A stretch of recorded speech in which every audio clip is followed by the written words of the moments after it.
Hi, this is Kyle Higgins, and you're listening to the Geekcast Radio Network. Sorry about that. All right, Meow. Hand over your license and registration. Your registration? Hurry up, Meow. Sorry. There's something funny here, boy? No. Well, then why are you laughing, Mr. Larry Johnson? All right, Meow, where were we? I'm sorry, are you saying meow? Am I saying meow? I thought you... Don't think, boy. Meow, do you know how fast you were going? Meow, what is so damn funny? I could have swore you said meow. Do I look like a cat to you, boy? Am I jumping around all nimbly-bimbly from tree to tree? No. Am I drinking milk from a saucer? No. Well, do you see me eating mice? Now, you stop laughing right now. Yes, sir. Meow, I'm gonna have to give you a ticket on this. But... No buts, Meow. That's the law. Not so funny, Meow, is it? Meow. You are now on the inside of what I like to call the circle of trust. We are all connected in the great circle of life. You know something, Bert? What? I think you and I are going in circles. It feels like we're going in circles. The circle is now complete. When I left you, I was but the learner. Now I am the master.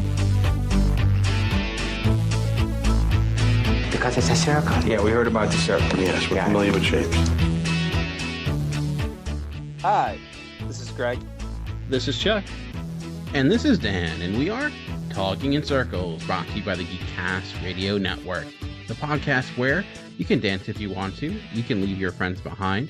But if they can't dance and if they can't prance, then they're no friends of mine. And You can dance if you want to, you can leave your friends behind. But if you can't dance and if you can't prance, then you're no friend of mine. It's like starting like Energizer Bunny and then like regretting it immediately afterwards. Anyway, you totally hit a song I knew and gets stuck in my head constantly. Yeah, and that's going to be stuck in my head forever.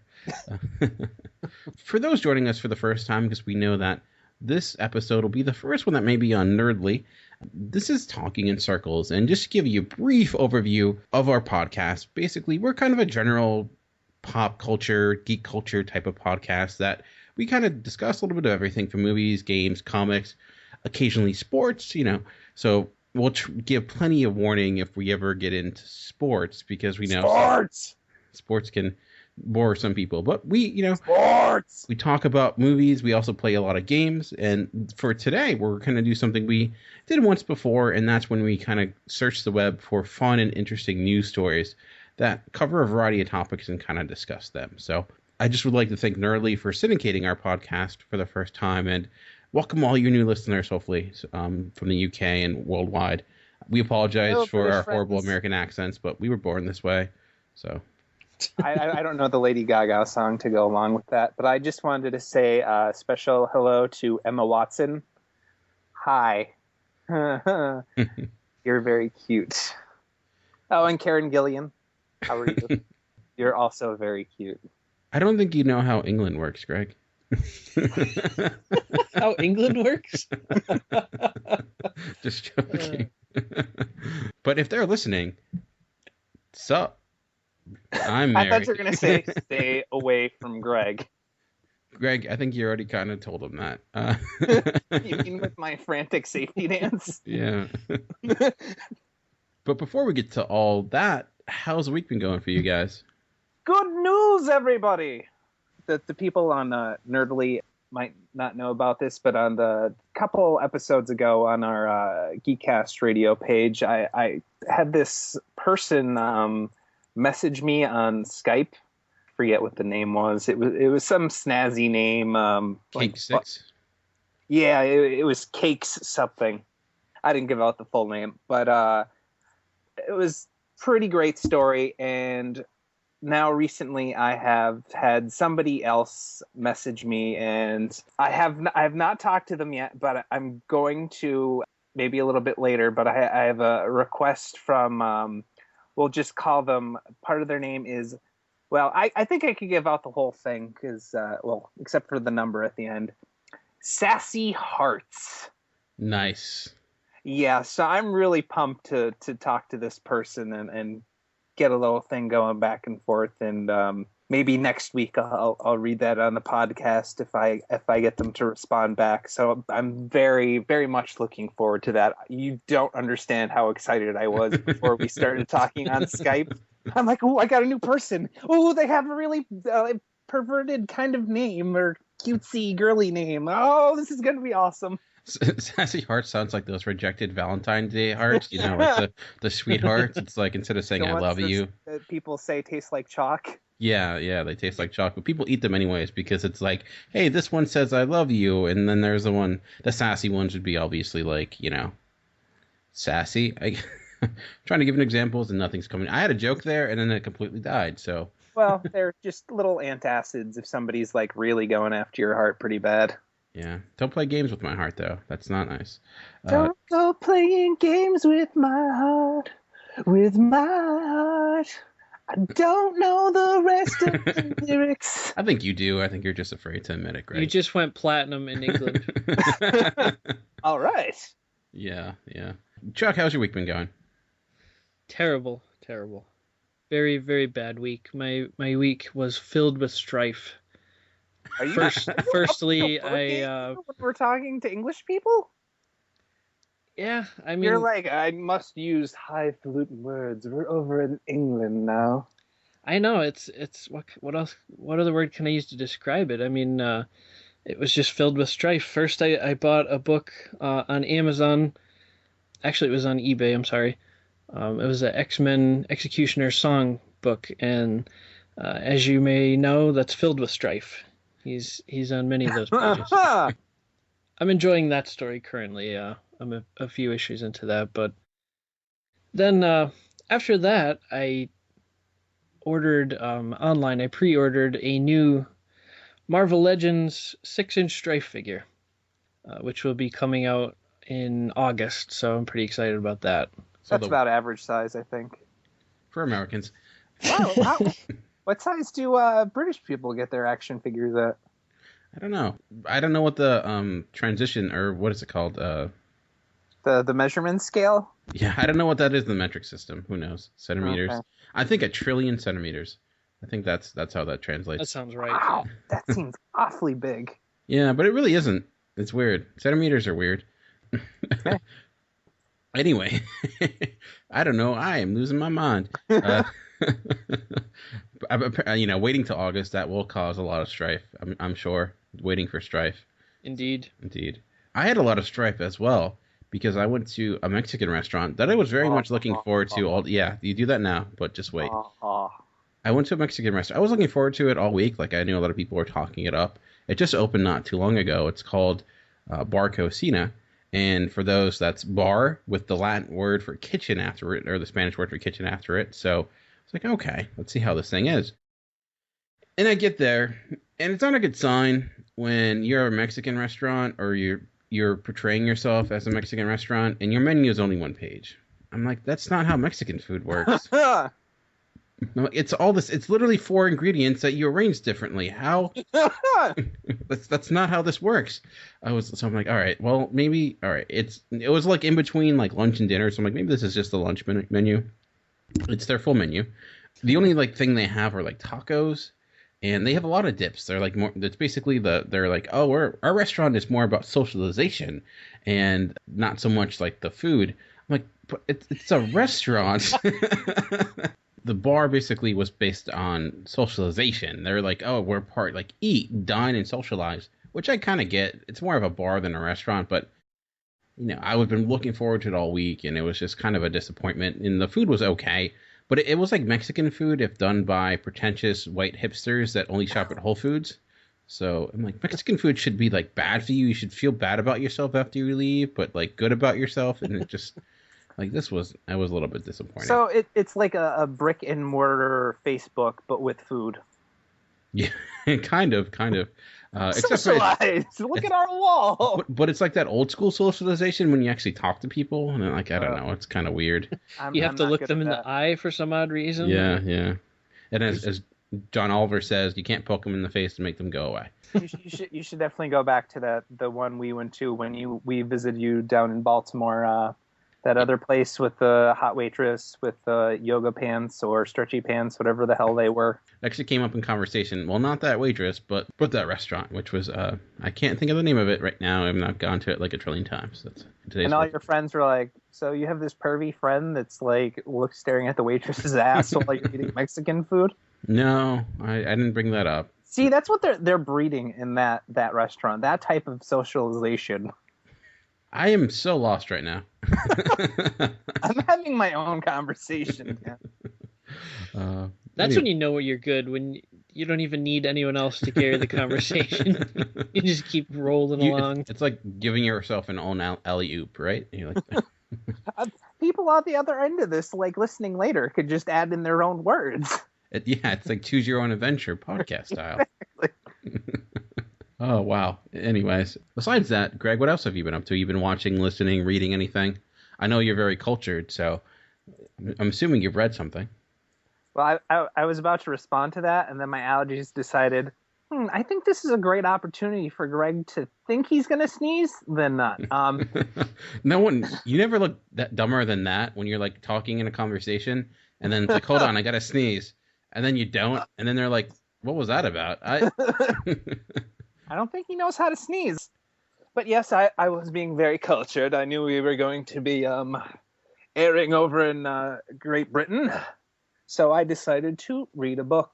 But I decided to read a book that I thought was going to be coming out as a TV show soon. So I wanted to get on it. And it was a very good thing I did because it's actually coming out on the 13th next month. And that is the Strain trilogy. I just read the third book. I'm going to be a little dyslexic. I don't remember if it's The Night Eternal or The Eternal Night. I think it's The Night Eternal, though. But it's by one of our favorite people here on Talking in Circles. It's by Gizmo del Toro, the same man who brought us Pacific Rim. We don't say his first name right because I do not know how to say it correctly. Just bought in like a true American. It's called The Night Eternal, so... Okay, thanks. How dare you? It's also by a gentleman named Chuck Hogan, but nobody really pays attention to him because it's written by Del Toro. Who would pay attention to Chuck? I mean, come on. It's just... Who names this kid Blasphemy. Chuck, by the way? It's such a weird name. Right here, guys, right here. What? Who's that? But I thought it was very good. It's a little bit of a change up from the first and second novel, and it kind of goes into a darker place. I don't want to give a whole bunch away because people may be still reading the first book or like just finishing up on the first book in anticipation for the TV show, or maybe even on the second book. So I don't want to give too much away, but I thought it was very good, very dark. It also mentions where we're from, Chuck. There's a little mention of Scranton. They kind of drive past, and there's a little mention of Scranton. City block's on fire, though. Let me guess. That's where the strain started. No, In the armpit of the earth here. It's not in Scranton, but they do explain where the disease, the vampirism, comes from, which I thought Underneath was Scranton. which I thought was an interesting way how to describe it. I kind of wish there was a little bit more of that backstory, but what they had was really good. If you're religious, I'm not sure if you would really enjoy their description of what goes on, because I believe it takes the story of Sodom and Gomorrah and kind of twists it a little bit. I'm not too sure. Myself am not too religious, so I'm not exactly up on my story of Sodom and Gomorrah. But I definitely thought it was a good take, and you've got some great flawed characters in there, which is one of my favorite things in books, is to have a character that's really flawed, and you really get that in this book. And when you first start off, a couple of them that you think aren't too bad flaw-wise eventually end up being really flawed in this book, but kind of make up for it in the end. I'm not sure if that gives away too much. Sorry if it does. You just ruined it for me. What the hell? You weren't gonna read this book anyway, Chuck. It's got 3 marks against it. A, it's a regular novel. B, it's about vampirism. And You call me stupid. And C, it's got a religious twist that I'm sure you wouldn't particularly care for. See, I read the first book, and you didn't ruin it for me yet, because I'm like, I still don't even. So Okay, good. But I seriously do love this story, because their take on vampires is pretty cool. It's not that freaking shitty ass Twilight vampire. It's like a Blade vampirism with really like gross, disgusting horror, slash 'em up kind of stuff going on, and like really badass people. And there is a character, I don't remember if he's comes in the first, second, or this book. I think he comes in the first or second. Thanks, Chuck.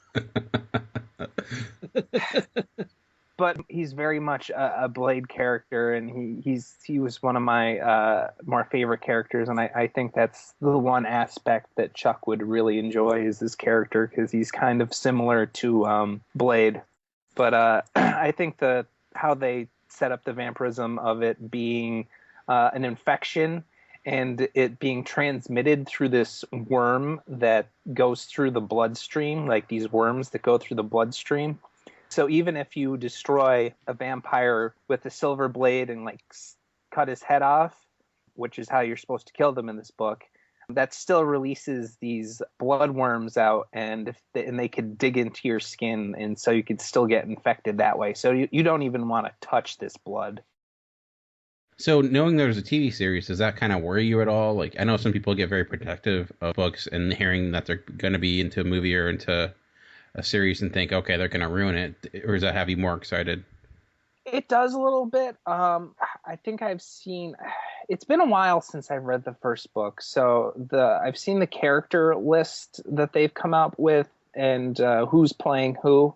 You've got the dude who plays Samwise in the Lord of the Rings films. He's in it, but I'm not sure if his character existed in the first book or not. It's a little bit foggy yet. For the people on Nerdly, my memory sucks balls. And they also have the older gentleman that played the janitor in Harry Potter series. He's gonna play one of the main characters from the book, who I very much enjoyed, and he's a really good actor. But I'm not too worried. I have a feeling they're gonna have to stretch some things out if it becomes really popular to make it last, because it's only a 3-book series.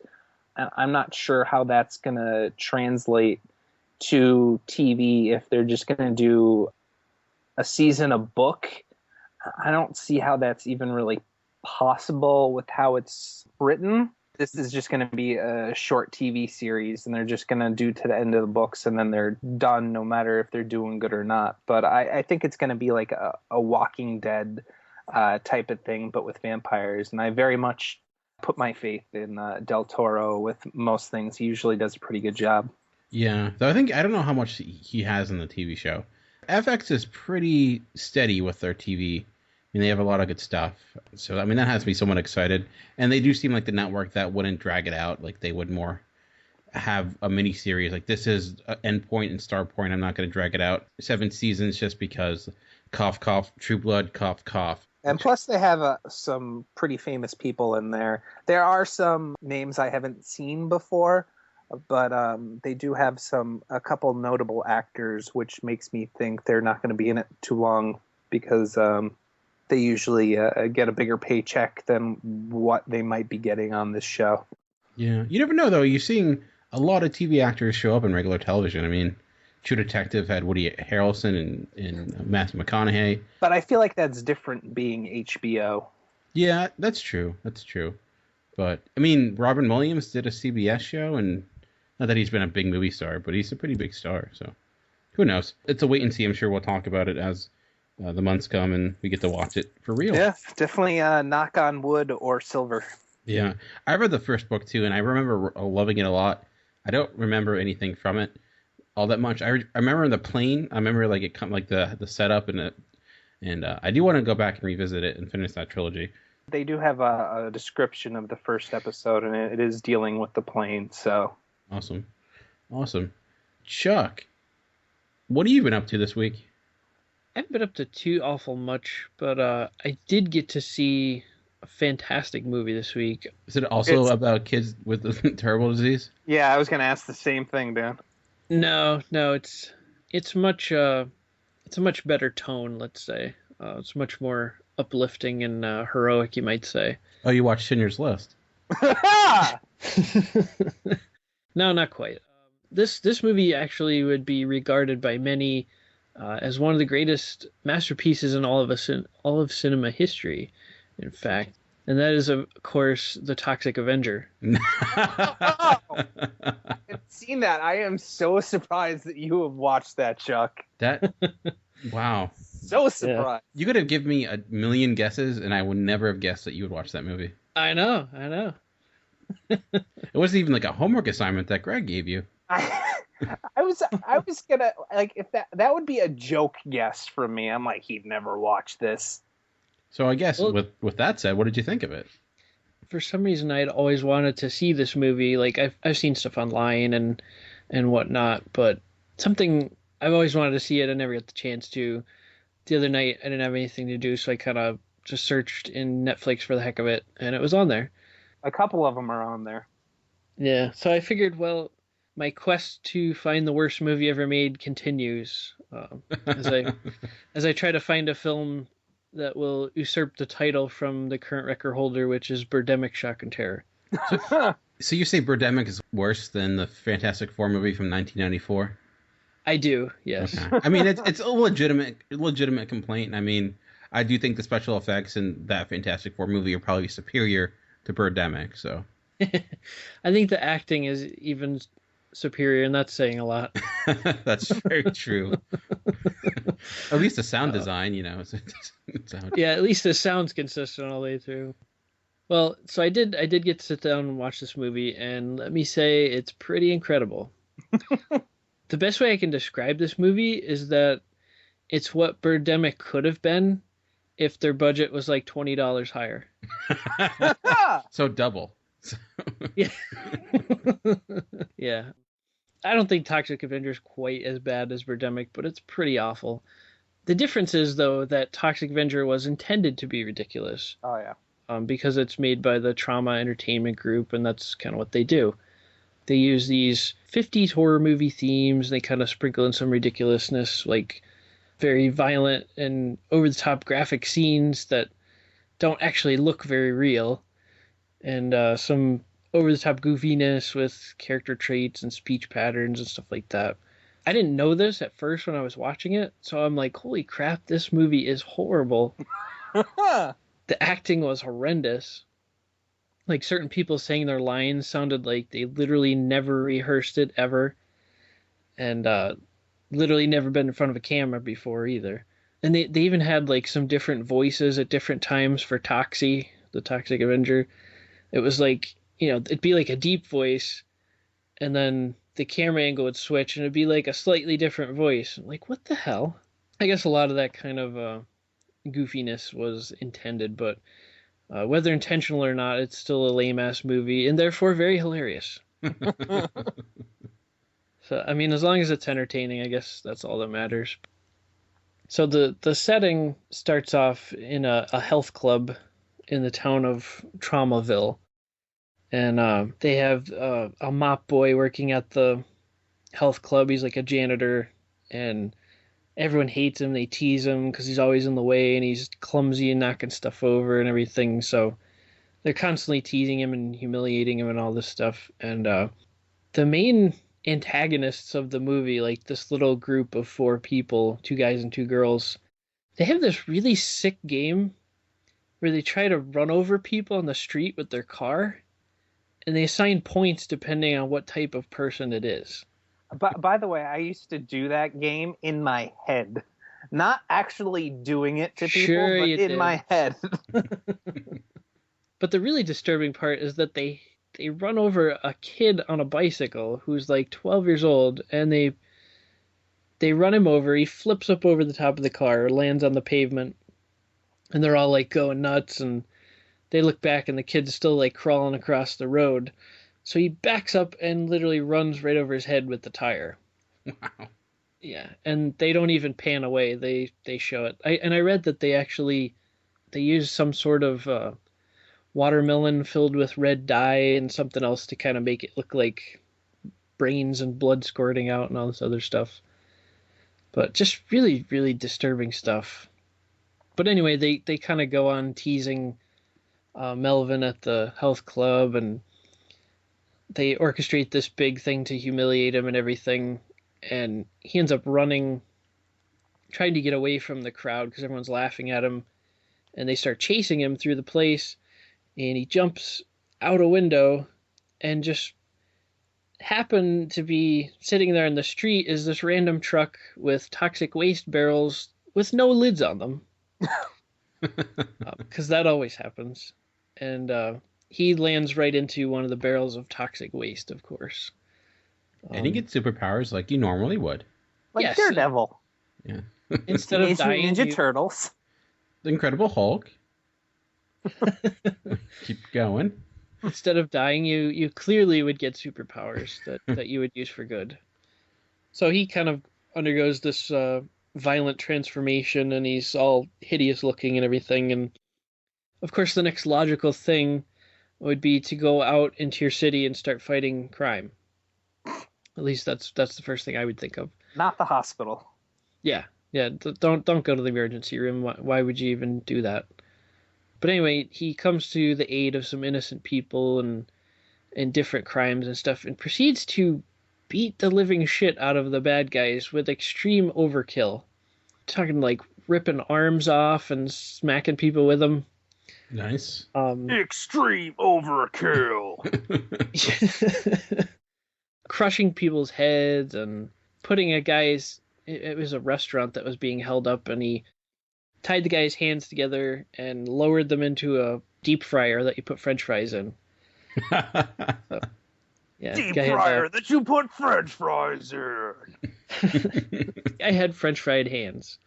Nice. So that was pretty crazy. They were delicious. There was another guy, I think he put him in the pizza oven and shut the door or something.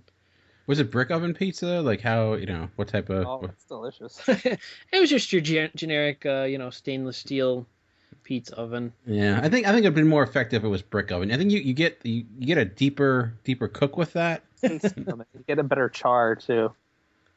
You can't leave it in too long because it gets overdone. Yeah. But when it comes out, it has that really crispy taste. It's pretty good. Yeah, it melts the cheese really nice too. Yeah, and the hair on your skin apparently. So. And apparently the people that were holding up the restaurant that came in, there was a group of few guys. And it's interesting, I had read that the one guy in the movie he has a shotgun, there's a blind lady and he shoots her seeing eye dog. Oh. For no reason. And I guess they got a ton of complaints about that scene. Like, that's the scene they got complaints about, not the kid getting his head crushed. Oh, Shut that baby up! Shut that baby up! Nobody cares about the kid getting run over on a bicycle, but the guy shot the dog. Like, what the hell? But that same actor, the scene also called for him to point his shotgun at a baby. And because of that, might shut the baby up for there. Yeah. After that scene, he actually quit the movie because they made him point a shotgun at a baby. So I'm like, probably should have quit before you did it. But way to do it, get your paycheck, and be like, yeah, I quit. But yeah, the this blind lady that I talked about before, the Toxic Avenger, kind of helps her up and everything. And of course, she can't see how hideous he is. So he's like, oh, let me help you and walk you back and whatever. And she lost her dog, so she needs someone to help her. And they kind of go off together and they start hanging out and they fall in love and everything. And they start living together. Everything, by the way, is banging. Yes. Yes. Is that the same blind lady that goes out with the thing? No. Sadly, no. It's not Alicia Masters. She did do the hand thing on his face where she tried to like see his face and she's like, oh, you're beautiful. And I'm like, wow, even your hands are blind. Oh. Like, what the hell? But she lost the use of those in a frying accident. The one day Toxie kind of loses it and he kills this innocent lady and everything. And of course, the next logical step would be for the mayor to call for the National Guard to come and kill him, capture him. No police. No, just the police can't handle the job. And, you know, the citizens kind of stand up for him and everything. And the rest is history. But he does end up getting revenge on all of the people at the health club that humiliated him and picked on him and stuff. So they did wrap up some loose ends, which is the mark of a great movie. That's more than Birdemic did. Yes. You came away with more loose ends than you ever bargained for with Birdemic. But to be fair, there is a sequel. So just putting that out there. Which is apparently out, and I have not seen it yet, so we need to get on that. Yeah, it is out. I've seen it. I have not watched it because I figured that's something that has to be done as a group. Together. Yeah. Yes. Did you also know, Chuck, that has been talk over, I think, the past couple of years of redoing that franchise? What would your thoughts be about that? Do you think they should reboot it? Rebooting Toxic Avenger? Yep. Yeah, why not? You know? Go for it. Give this one to the kids. Greg, that's a different game. We're not playing that game this week. Oh, I'm sorry. I think as long as I know they're intending it to be crazy and really, really goofy and campy and over the top, then I'm okay with it. Like they do name themselves as, I forget whether it's like King or it's King of Schlock or something like that. It's so they know that they're like, it's fucked up and essentially all their movies are like that, because I've watched a ton of Trauma Entertainment stuff. I'm a big fan of the terrible B-rated, C-rated movies. Because that's kind of an art in itself. You could have a bad movie and it's unwatchable, but you could have a movie that's so bad that it's good. And I like the movies that are so bad that they're good. It's funny because, like, in Birdemic, the director thought he was making a real movie. Like, he was actually trying. And just by accident, it turned out to be freaking hilarious. And then he kind of talked some sense into him, like, yeah, your movie's, like, really less than stellar. Yeah. This would be better as a comedy. Oh, okay, yeah. Yeah. But I did have one regret watching the Toxic Avenger, and that was that we couldn't all watch it together, because honestly, one of my favorite things is when we get together and watch bad movies, because between the three of us, we just come up with some hilarious shit to make fun of them. And I kind of wish that we could have done that for this one, but hey, there's always the sequels. I think there's like 4 Toxic Avenger movies? Yeah, I believe there's 4. They get progressively worse, even for them. So. I used to watch the cartoon series back in the day, so... Yeah, there was a cartoon series, so there's that. Kids. Yeah, I thought there was, but I never saw that, yeah. It is weird the amount of, like, cartoon series that they had in the 80s and 90s based off, like, R-rated movies, like Rambo and Toxic Avenger, like, and RoboCop. I'm like, these are not things meant for children, and we're making kids. All right. Gotta love it. The striptease cartoon. I'd watch that. Yeah. So yeah, that was quite entertaining for the night that I spent watching that. So we'll have to get together and check out the other ones, because I need to see them now. We can do that and then watch some Swamp Thing. So there you go. Yeah. which I watched as a kid, but I have not watched that movie in years. So I wonder what it looks like now. I can only imagine. Or Man-Thing, which is a great movie as well. Yeah, I've still yet to watch Man-Thing. That's one of the only Marvel movies I have yet to see. So. Oh, you got to watch that. You really need to see a giant-sized Man-Thing, Dan. You've never lived until you've seen a giant-sized Man-Thing. You think like annually it would come up every so often that a Man-Thing would eventually, pop up? Yeah, but not yet. It hasn't yet to pop up. My goal as a comic collector has always been to find a giant-sized Man-Thing. Yeah, it is the big, giant, slimy Man-Thing. All right. So if you're also listening, we'll go on to Dan's stuff. Wow. The just to get a heads up here, the transition into what I was watching, don't make it too quickly because it may lead to some whiplash. Because what I was watching this weekend, and I'm going to sound like the ultimate pretentious person with this. Fault in Our Stars? No, it wasn't Fault in Our Stars. Actually, when you said like considered one of the best movies of all time, I don't know if this is considered one of the best movies of all time, but it is considered. It was made by one of the most notable directors of all time, and that's Akira Kurosawa. And for those who don't know, that is a guy he directs a lot of samurai films. He's done Ran. Have you ever heard of the movie Seven Samurai? That, probably my favorite film that he has ever made. And if you've ever watched the movie Magnificent Seven, that is a remake of the Seven Samurai. So he's notable because his movies were doing things well before any American films have. And a lot of directors like Scorsese, Spielberg, Coppola, they'll look at Kurosawa, among others, as like huge influences on what they do. And I have Hulu, so the online site, and so I have access to the Criterion Collection. And I was trying to catch up on some things, so I watched Yojimbo, which is one of his more notorious samurai films. And I think the good thing about Yojimbo is it's a good one to start off with if you've I want to see what this guy has to offer. I keep thinking of some southern dude getting called out. Yo, Jimbo, come over and look at my truck. I just got it today. Yeah. Yo, Jimbo, get over here. I'm probably pronouncing it incorrectly, so. Trying to rape that pig, Jimbo. Get over here. Oh, and we've lost the southern audience. So you have seen it, Greg. Is that what you're saying? Yes.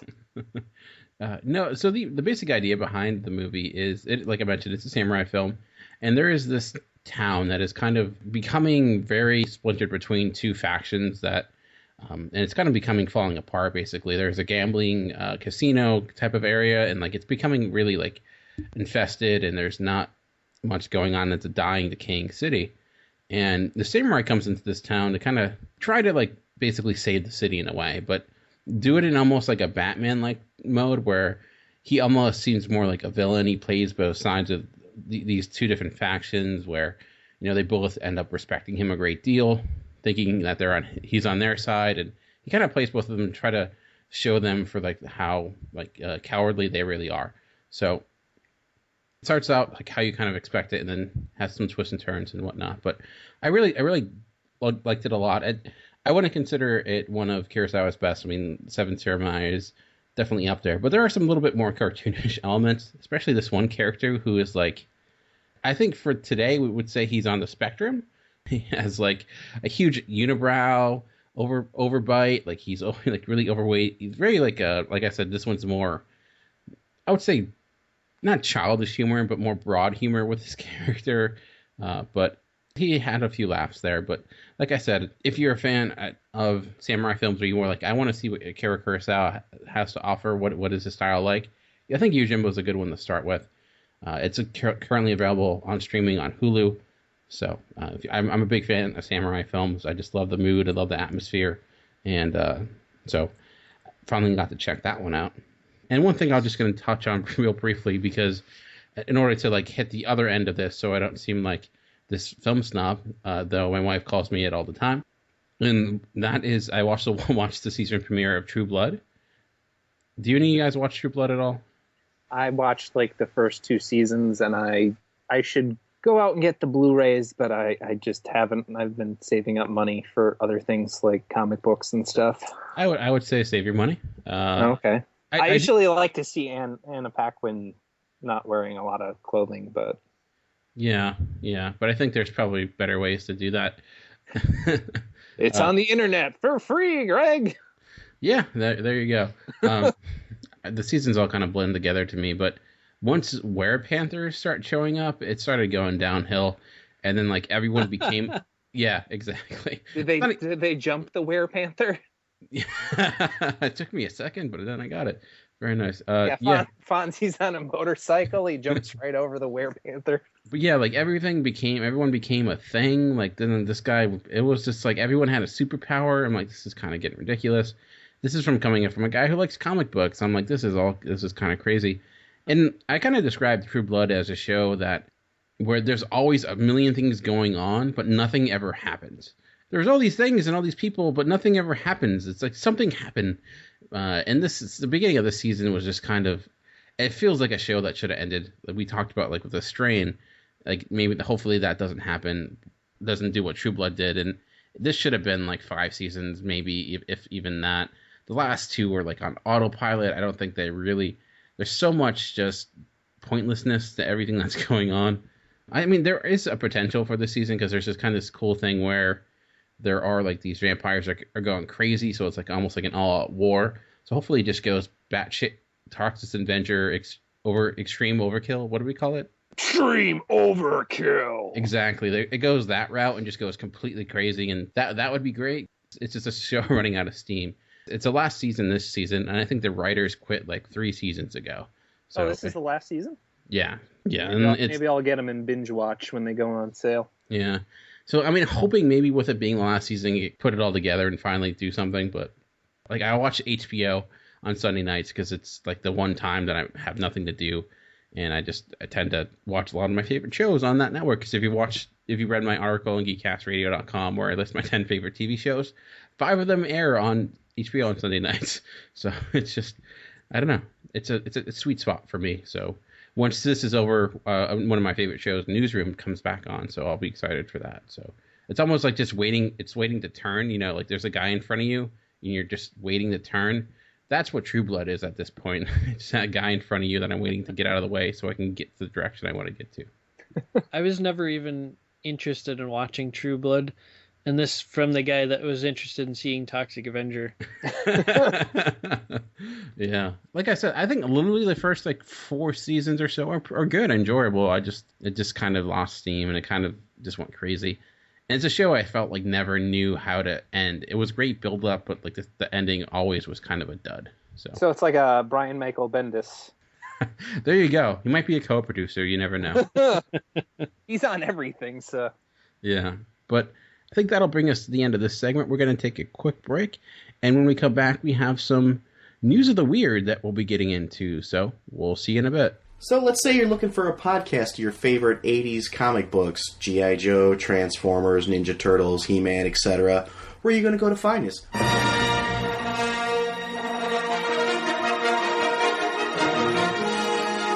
Welcome to Star Joe's Podcast. I'm your host, Ryan. And I'm Chuck. That's right, everybody. We're the Star Joes. We host a podcast called Star Joe's Podcast, where we talk about your favorite comic books, your favorite toys of all the 80s properties. Star Wars, G.I. Joe, Transformers, Mask, Thundercats, Voltron, you name it, we cover it. If it's in the 80s, we'll cover it at some point. Yes, so what you want to do to find us, you can go to iTunes, you can go to www.starjoes.com. And remember, the Force will be with you. Because knowing us is half the battle.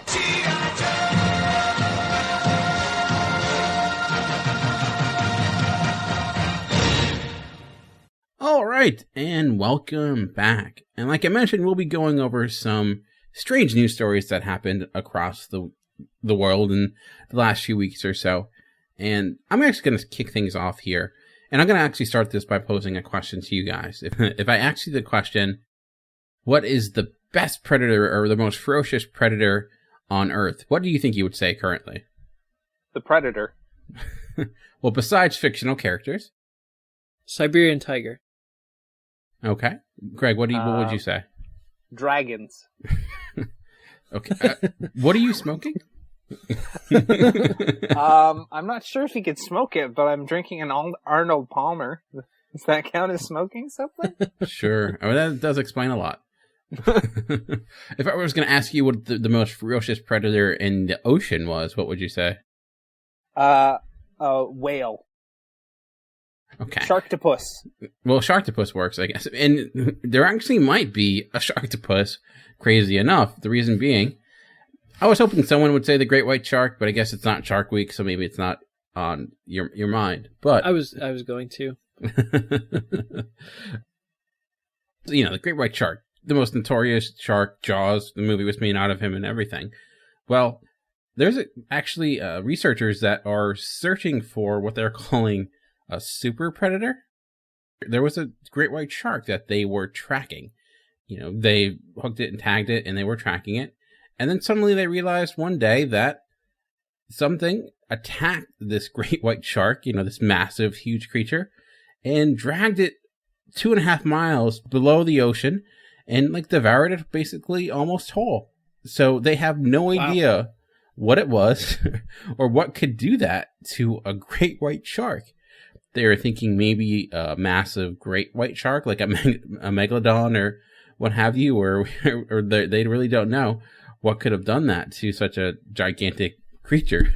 I wonder if it was the thing, there was a couple of years back, there was a recording of this giant ping in the ocean. They heard it from very, very far away, and it was the loudest thing ever recorded.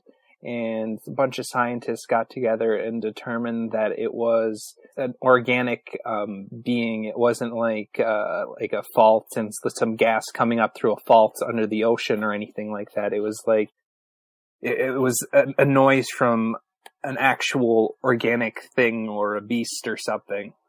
So I wonder if those are the same kind of thing. Wow. It is kind of crazy. I know exactly what creature would do that to a great white shark. Gojira.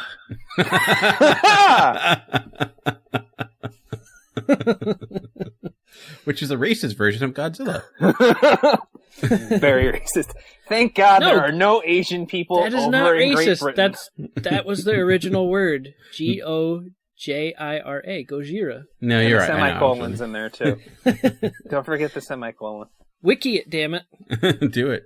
But yeah. I'm trying to wiki the loud noise under the water. Well, you know what? You need more than one computer. No excuses.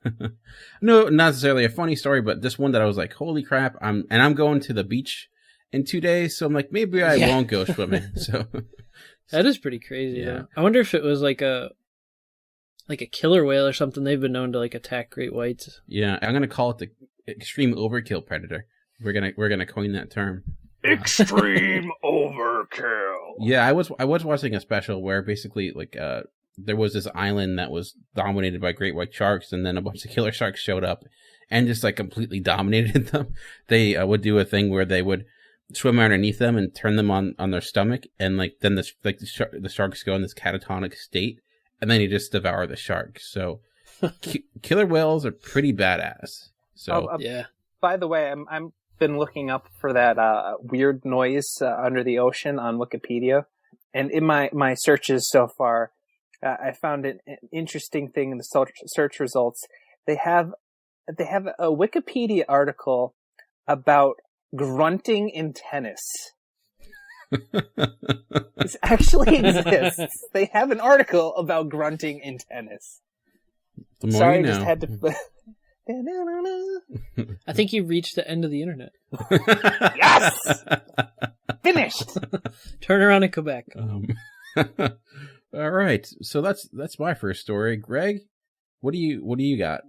Hold on, I gotta switch back from Wikipedia. I have a very interesting story, and of course, has to make us Americans look like bag of douches, seriously. If this podcast has not already done that. Especially me with extreme overkill every 2 seconds. But I guess I'll just read the title first. Student gets stuck in giant stone vagina statue trying to take a funny picture. And he did. But it wasn't him that took it. Yeah.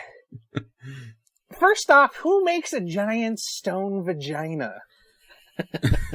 I actually found this article too. It was hilarious. It was in Germany, right? Yeah, it was in Germany. Go figure. Germans either very analytical or just a little off their rocker, i.e. Hitler, very off his rocker. But they have this giant, it's just like a block with a vagina sculpted into it. I believe it's on a college campus, if I remember correctly. Where else would it be? Yeah. But this exchange student saw it and figured, this would be a great spot for a He was picture. probably from America.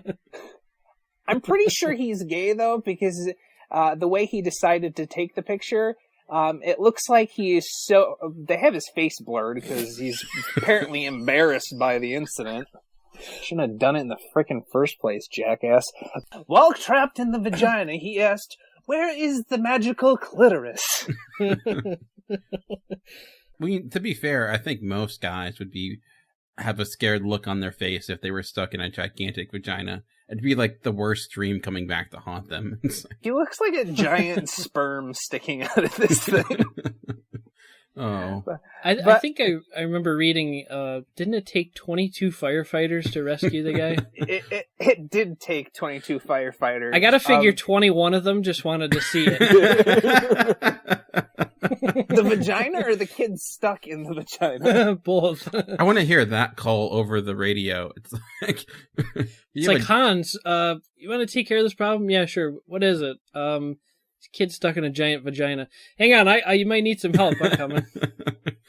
No one got to an emergency faster. So, actually, I just read right here that it's not actually a sculpture. This just got added on. It's not actually a sculpture. It's actually a fleshlight for Godzilla. Oh. That's what that loud ping was. But even more outrageous than the number of 22 firefighters is how much this sculpture actually costs. Would you guys like to wager a guess at... Chuck has seen the article, so he probably already knows. But Dan, how much do you think a giant stone vagina costs? Well... It's 33 tons of vagina. It's priceless. Well, never had to guess on the price of vagina before. So how much do you... Well, regular prostitute costs. Dan, you watch Taken. Come on. I'm going to guess, knowing art people, I don't know, $20,000. Up, Dan. Up. Really? Jesus. Yes, like many men before it, up. 60,000. Up. 200,000. A little bit closer that time. It's $163,000 for this 33-ton vagina sculpture. So since this is the Price is Right, I don't win since I went over. Yeah. Apparently, he's not that well endowed, the man that got stuck in the vagina statue, because he left it undamaged. So it's good to know. It was like he's not even there. Yeah, so she's still a virgin, that statue. What a great story. Wow. God bless that guy has a great story for the rest of his life. It's only humiliating for like the first month after it happens. I can't wait. It's just a great story. He gets to traumatize his grandkids with that story later in life. Imagine if he met his future wife like that. I would wager there's no one else better qualified to give the talk than him. You know, you can easily get over your head when you... Wow. So I don't know how you top a man getting stuck in a fake vagina, Chuck, but I'm sure you'll find a way. Well, I have a related story. Stone penis. There's not like an anus statue we need to be worried about, is there? No, close. Butthole, in his butthole. There was a man from Peru. No, I'm kidding. There's a man in a kayak, and he got attacked by a beaver. My story: the animal a man beaver, attacks a beaver, and Chuck's a beaver attacks a man. That's like a Jeff Foxworthy joke. That's the first thing I thought of when I saw it. It was actually a video on CNN, so I kind of have to go. I don't have the article in front of me. I kind of have to go on memory. Did he lose his nipple? No, he didn't. I know that was in the Jeff Foxworthy story, which sounded Got his way nipple more clean painful. bit right off. Very painful imagery there. This guy was just, he was at this camp and he's minding his own business and paddling his kayak, and all of a sudden this beaver just leaps out of the water, grabs him by the elbow, and just pulls him out of the kayak into the water. Wow. Did he bite his weenus? The guy went to the hospital and everything, and he got all stitched up and bandaged up and everything, and he was fine, but I've never heard of a beaver attacking someone before. This is absolutely crazy. Wow. Was it a rabid beaver? I don't think so. I mean, was its mouth foaming? No, not that they know. There was some weird guy with like an afro and a Superman shirt on, giving a description of what happened. Wait, seriously? Yeah. I felt like you were going for like a really far out there joke. I couldn't stop giggling long enough to like take seriously what he was saying, so you had to see it. The guy was wearing a ridiculous hat, and it just looked like it was a spoof, but it was for real. That's really what he was wearing. Wow. But anyway, I've never heard of a beaver attacking someone. Usually they'll warn you, like they slap their tail in the water and stuff like that. But I mean, who knows? Maybe that's where the cartoon show Angry Beavers came from. Yeah, beavers will usually warn you if you're coming too close. So, yeah, they'll hit you with something or tell you that they have a headache. They just don't want you to get to suck in them, that's all. That's fair enough. Maybe your story, Chuck, and my story are connected, and really it's the beavers that are attacking the great white sharks. So all these stories, one big circle, guys. That's where we got the name from. Talking in circles. It's one Run big it around. conspiracy. Wow. So interesting. Well, I have another story as well, and this comes from everyone's favorite state, Florida. And if you're not on Twitter, if you are on Twitter, one thing I advise doing is following the Twitter account of Florida Man, because it's literally just stories of Florida people doing crazy things, and it's hilarious, and it just makes you realize how crazy that state is with people. So it's honestly worth just getting on Twitter to follow that account to see crazy things that happen. We're all big fans of the movie Super Troopers, right? Yes. Yes. Well, there's a good chance that movie may not be as ridiculous and out there as we thought. The headline to this story is, Deputy Fired After Friend Uses Patrol Car Speaker to Heckle the Public. So the basic gist of this story is that a deputy police officer had his friends basically hijack his police car from him, and then decide to use it for a little bit of a joyride, and then, heckle and verbally abuse women as they cross the street. So, it was rather crazy that, it kind of happened, and apparently there's a good chance that the deputy was actually in on it as well. So... It's like they were reenacting the scene from Hangover. Exactly. And the thing is, they didn't even do it that far away from the police station, and people called 911 and they were easily apprehended. So, not a lot of thought was put into this project. So, it was just rather... I don't think they were worried about getting caught. I don't think they thought that far ahead. They were just like, oh yeah, this will be hilarious, let's do it. Exactly. So, kind of insane. I just saw that, I'm like, I get to see that happening in Super Troopers, and they are making a sequel to Super Troopers, so maybe it'll be set in Florida. But excellent. You know why I pulled you over, Meow? Are you saying meow? Why would you think I was saying meow? Meow. Chicken fucker. Order liter cola. Greg, I guess I'll throw it back to you. Do you have another story? I do have another story. Well, apparently I've got video with this story as well. Shut up, video. So my next story comes from Philadelphia, Pennsylvania. Ooh, sorry, that's just a natural reaction when I hear that state. And or city, Jesus Christ. Everybody knows what the favorite food in Philadelphia is, right, guys? Tacos. No, they are delicious, though. Oh, is it complaining? Because that's usually the biggest thing in Philadelphia. Food, Dan, food. Cheesesteaks. Yeah, very good. Cheesesteaks. Ah, I got one. Well, I think this gentleman got a little confused because he is called the Swiss cheese pervert. Apparently, he puts. Sorry, this from the. Say no more.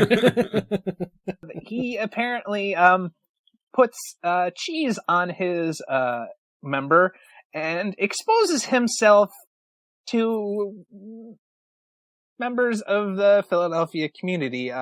Apparently he thinks it's long enough to be a cheesesteak. From the picture that they show of this man, they have a little star over his junk. I don't know how we can confuse it with a cheesesteak. He needs to order some extra meat for his sandwich. To be fair, Andy Reid did try to eat it once. I don't know why they called. I think he should use a better cheese instead of Swiss cheese, because you can still kind of see it through that kind of cheese. I think he needs to go for more of an American cheese or a cheddar cheese. I think that's a little bit more denser to cover to surprise people when they come up on the car. Or he needs to make a whiz wit. Or use, a good pepper jack, I think, though that might be a little spicy and burn. But you know what? I think it's all an accident. I think he was actually growing the cheese on his penis. Oh God! Oh! It was from under. Yeah, he was using his own bacterial culture from that area to grow his own cheese. Oh, it's from under cheese. It's the first ever natural man-made blue cheese coming from a man. Oh. He just wanted his crabs to have a little cheese on top. Oh God! Still a little bit Old Bay on there. It's delicious. I feel like no one got my from under joke. My cheese knowledge is very limited, Chuck. I apologize. It's not a real cheese. It's like from under. It comes from under. I get it. Nobody wants the cheese under the balls. I'm slow on uptake today, Greg or Chuck. Apparently, the story went viral after a Philadelphia neighborhood watch group posted a blurry cell phone picture on its Facebook page. Thank God it was blurry. I love that's American. It is very blurry, and it's got a star over it. Thank God. He doesn't look like the most attractive gentleman ever. Does it have a star in it? Does it say "You are here"? No, it's not a sign. It's not the map for the mall. I could see that. The Cinnabons right around the corner. Well, in Philadelphia, you could probably give directions by saying you take a left at the creep with the cheese on his dick. A right Philly at cheese dick over here. Yeah, a right at the guy who uses who sits on a hoagie bun for a living. I don't know, craziness. So Swiss cheese bandit, huh? You know who should have been on that case? The Rescue Rangers. Yes, clearly. That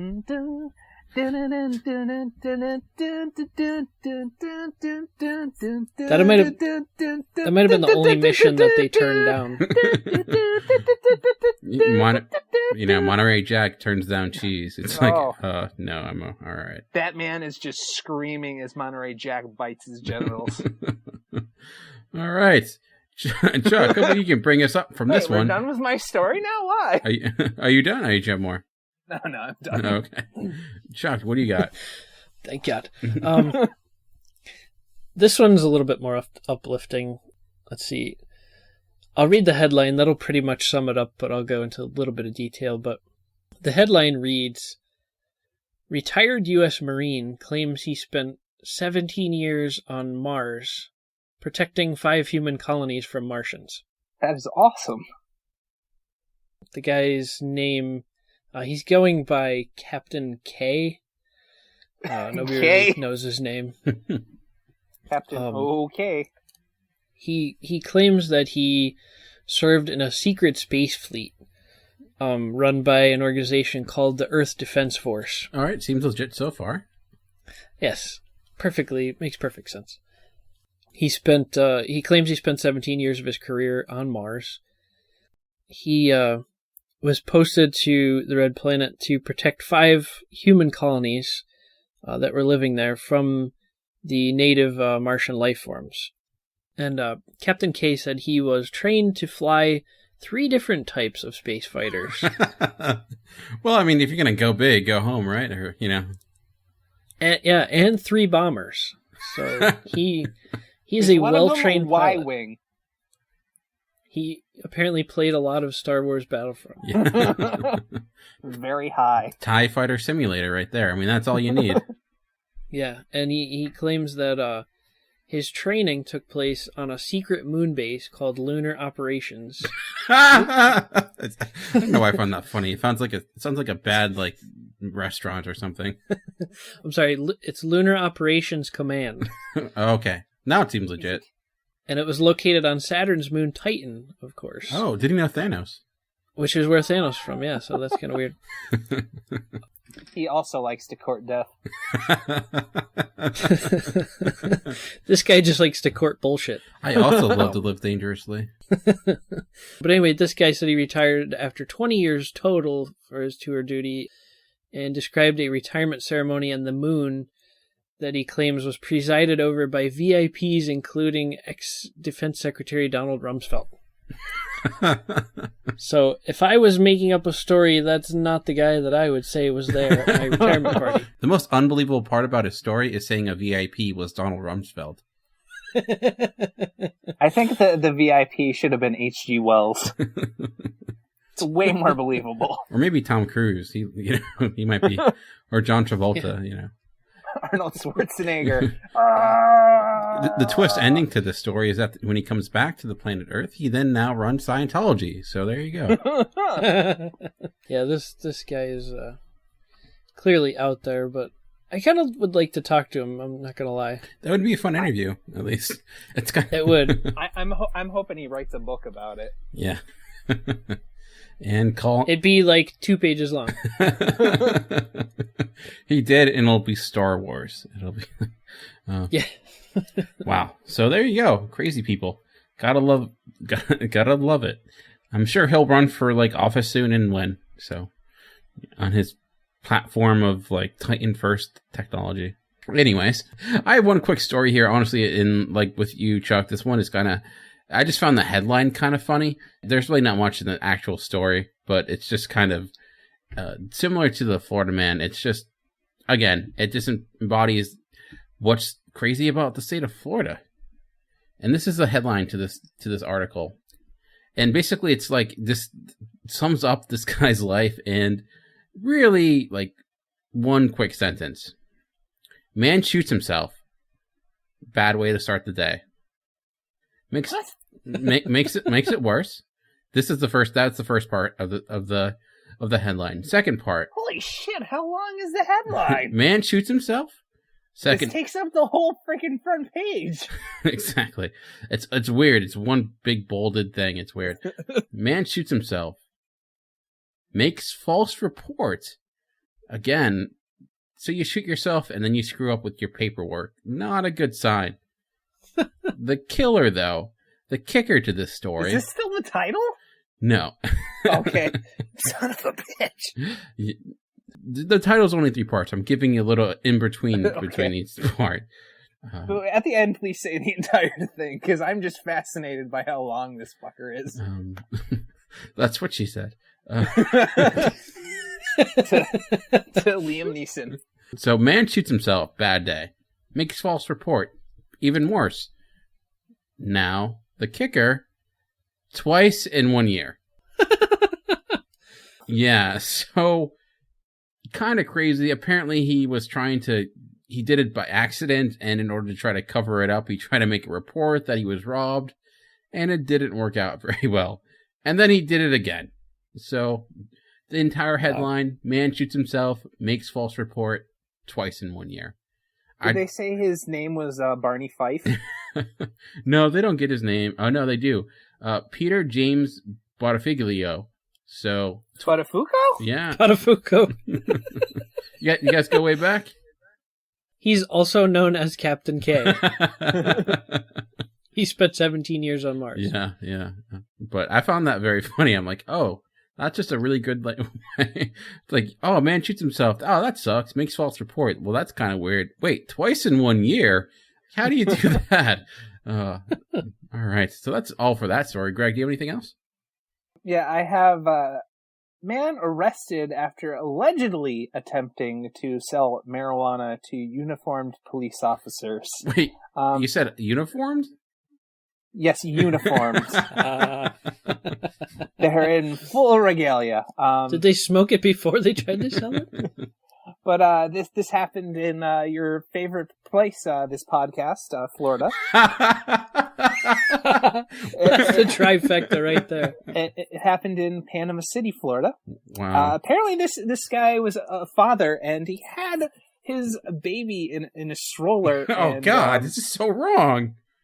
He walked up to the vehicle. It was an unmarked vehicle, but it had cops in it that were wearing their uniforms, and he asked if they wanted to buy any bud from him for $25. Wait, so he didn't even go up to him. He went up to them. He went up to them, yes. With a kid. 2-month-old toddler, but he left the baby a distance away, I believe. Hold on, I'm reading. At least he left the baby alone by himself. Oh, yeah. Question, did he read this while wearing a World's Best Father t-shirt? Because that would be amazing. No, it didn't say that. But the Parker was strolled next to a vehicle about 15 to 20 feet away. Wow. Nice. Father of the year right there. Yeah, so he's trying to make money to support the kid and the wife and everything. I just happened upon the wrong people to sell to. I mean, how would he? What I want to know. How would he know? Like, how would he know what a police officer uniform looks like? What I want to know is, like, when you walk up to that car and you start with, "Hey, would you want to buy some?"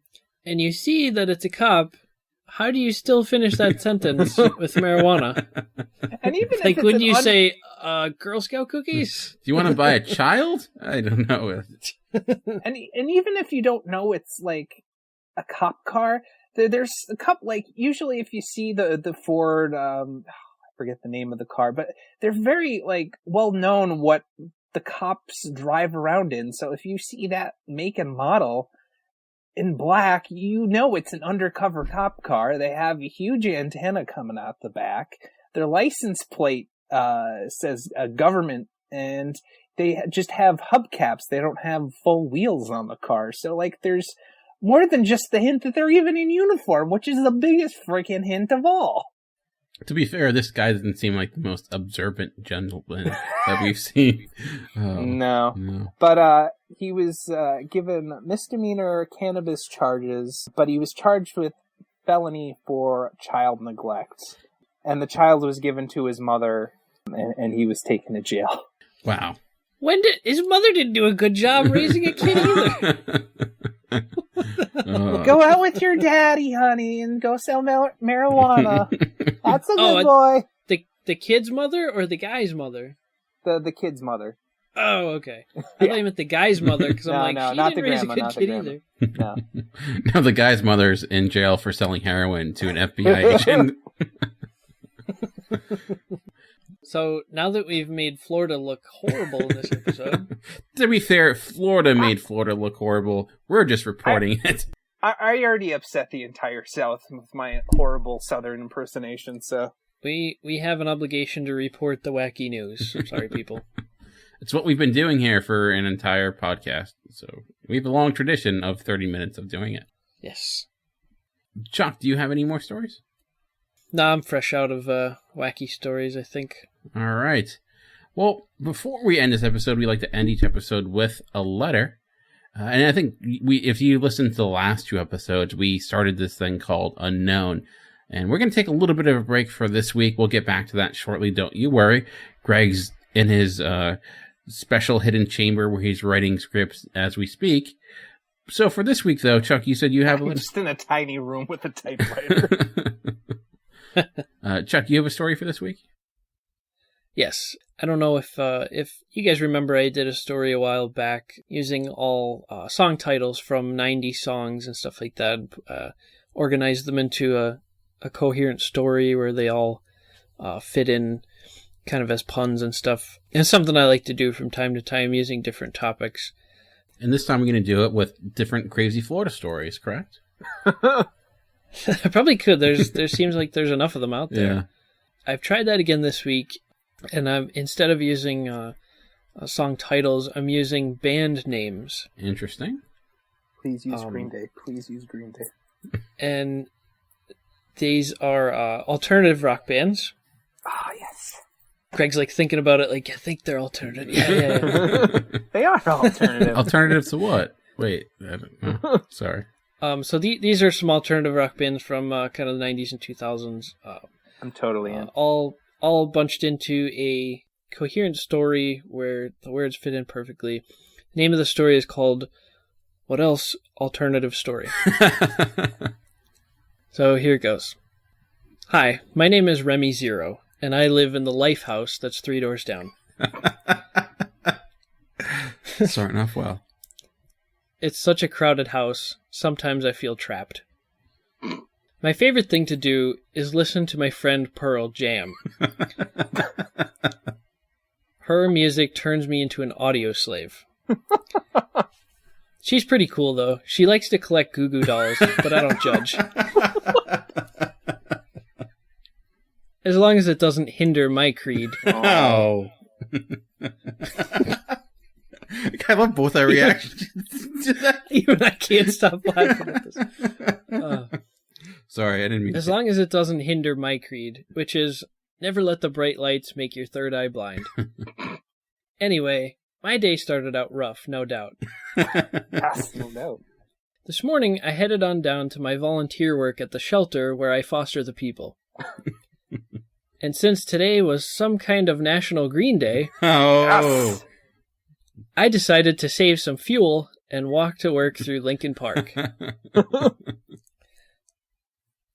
I was then eating some Red Hot Chili Peppers Yes.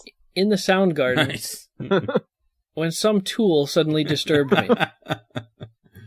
He and his buddies were attacking me with 9-inch nails. I started to run, but I'm such a wheezer. Oh. I quickly got tired and became very clumsy in my red jumpsuit apparatus. Just then, I was distracted by some bare-naked ladies and fell in a puddle of mud. My clothes were all stained, and I smelled like Hoobastank. Of course, I dropped my lucky coin, too, and I thought I'd never get that nickel back. Oh. Luckily, the police came just in time. Turns out it was the notorious Foo Fighters gang. Yes. What a bunch of all-American rejects. The cops promptly arrested the guys and said they would probably be sentenced to 5 for fighting. One of them even confessed to everything. He must have been the Fallout Boy. He wanted a 3 days grace before he went to jail, but the cop said, "You're lucky we don't get the Bloodhound Gang after you." Wow. I forgot about them.